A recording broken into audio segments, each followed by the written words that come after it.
À la primature, le Premier ministre, lui, a reçu le directeur exécutif adjoint de l'Initiative pour la transparence des industries extractives ITI International.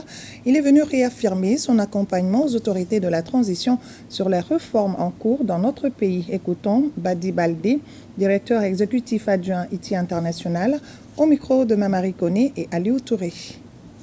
Son Excellence, Monsieur le Premier ministre, a accepté de nous rencontrer, où nous avons échangé sur l'objet de la mission. Aussi, on a partagé les éléments clés des messages du Conseil d'administration de l'ITIE au l'égard de son pays membre, qui est ici le Mali.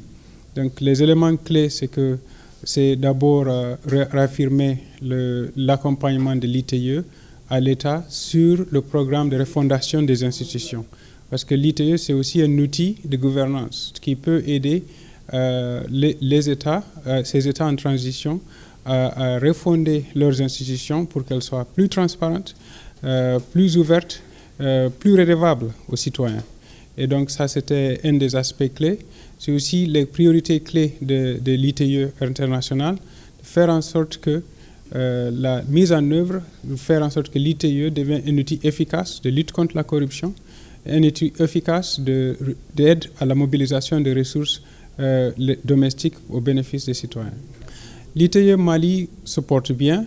On a vu beaucoup de travail qui sont en train d'être faits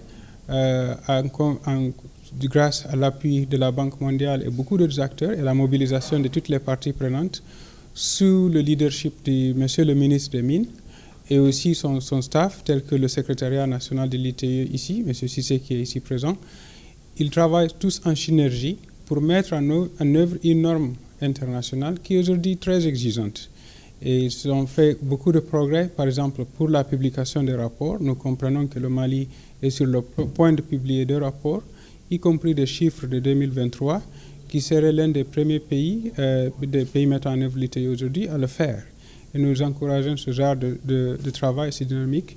Nous encourageons le fait que la réforme institutionnelle réglementaire qu'il y a eu ici sur la révision du code minier, qui reflète beaucoup plus les principes de l'ITIE, les exigences de l'ITIE sont reflétées dans ces textes révisés. Donc nous saluons ces efforts